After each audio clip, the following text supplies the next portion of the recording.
పరమేశ్వరుడు అంటే చాలా గొప్పవాడు అనుకుంటున్నావేమో. ఆయన వెళ్ళి భవతి భిక్షాందేహి అంటే కానీ ఆయనకే కూడు లేదు. ఆయన భిక్షాటనమూర్తి. అన్నపూర్ణమ్మ దగ్గరికి వెళ్ళి భవతి భిక్షాందేహి అని నిలబడితే అన్నపూర్ణమ్మ గంటితో వడ్డిస్తూ ఉంటుంది. ఆయనకే అన్నం లేదు, ఆయనే భిక్షాందేహి అని అన్నం తెచ్చుకుంటాడు. ఆయన కోసం మళ్ళీ పెద్ద తపస్సు కూడా ఏమిటంట.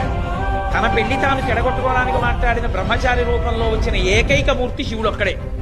పరమేశ్వరుడు చేతకానివాడై వెళ్ళి ఆవిడ దగ్గర భిక్షాటన చేయలేదు. ఆవిడంత చేతకానివాడని నువ్వు వచ్చి భవతి భిక్షాందేహి అంటే అన్నం పెట్టననేటంతటి వేళ అంత అహంకారంతో ప్రవర్తించే స్త్రీ ఆవిడ కాదు. ఎందుకు నిలబడ్డాడో తెలుసా అండి ఆయన? పరమశివుడు ఎందుకు నిలబడతాడో తెలుసా? ఆది భిక్షువు అని. లోకంలో ఎప్పుడు ఎక్కడ ఎవరికి ఏది కావాలన్నా కదలికలన్నీ ఆవిడే ఇవ్వాలి. ఆవిడ ఇవ్వాలిరా. కాబట్టి ఆవిడ దగ్గరికి వెళ్ళి అమ్మా నాకు అన్నం పెట్టమ్మా అని అడగరా అంటే నేను అంతవాణ్ణండి, నేను ఇంతవాణ్ణండి, నేను వెళ్ళి ఎలా ఓ ఆడదాని దగ్గర చేయి చాపుతానండి అంటారేమో. ఒరే, లోకములన్నిటినీ సృజించి పెంచి చెట్ట చివర నాలో లయం చేసుకోగలిగిన నేనే వెళ్ళి ఆవిడ దగ్గర నిలబడ్డాను, ఇక నీకేమో మనం నిలబడ్డానికి అని అందరినీ ఆవిడ దగ్గరికి పంపి ఆవిడ అనుగ్రహం కలిగింప చెయ్యాలని ఆయన నిలబడ్డాడు. చేతకానివాడై కాదు. అందుకు ఆది భిక్షు